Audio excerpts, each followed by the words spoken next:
நம்ம அவங்கள வந்து டிஃப்ரென்ஷியேட் பண்ணவே முடியாது. இப்போது உமன்ஸை பொறுத்த வரைக்கும் அது ஏன்னா அந்த மெச்சூரிட்டி லெவல் வந்து தெரியும். குழந்தையா இருக்கிறது, அப்புறம் காலேஜ் ஸ்டூடெண்ட்டு, அப்புறம் கொஞ்சம் அம்மா, இந்த மாதிரி போகும்போது ஒவ்வொரு ஏஜ் குரூப்லேயும் அவங்களோட இது தெரியும். 30+ அப்புறம் பார்த்தீங்கன்னா நிறைய லேடிஸ் பார்த்தீங்கன்னா சூப்பராக இருப்பாங்க, ரொம்ப அழகாக இருப்பாங்க. நம்ம இப்போ இந்த சேலஞ்ச் எல்லாம் வந்தது பாருங்க, 10 இயர்ஸ் முன்னாடி வந்த சேலஞ்சுன்னு, இங்கே அதில் எல்லா லேடிஸும் பாருங்க சூப்பராக இருப்பாங்க.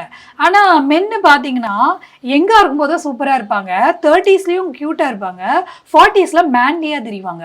இது வந்து அவங்களுக்கு எப்படி சொல்கிறது, நான் வந்து எப்போவுமே எனக்கு மென் கார்மெண்ட்டு டிசைன் பண்ணுறதுல எனக்கு ரொம்ப இன்ட்ரெஸ்ட்டுங்கிறதுனால நான் சொல்கிறேன். பொதுவாக இது என்னோட கருத்து தான். இது வந்து இந்த ஃபேஷன் ரூல் எல்லாம் இருக்கான்ட்டு இந்த இப்போ கீழே கமெண்ட்ஸ்லாம் தேடுவாங்க, இந்த அம்மா என்ன ஒரு ரூலை சொல்லிட்டு போயிருக்கு, இது மாதிரி ஒன்று இருக்கா அப்படின்னு பார்ப்பாங்க.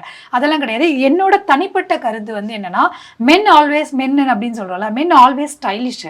அவங்க எப்போவுமே வந்து பார்த்தீங்கன்னா, நீங்கள் ஒரு மொக்க ட்ரெஸ்ஸை போட்டிருப்பாங்க, அயன் பண்ணி இருக்காது, நீங்கள் பார்த்துருப்பீங்க, பட் அவங்க ஆட்டிடியூட் பேசிடும்.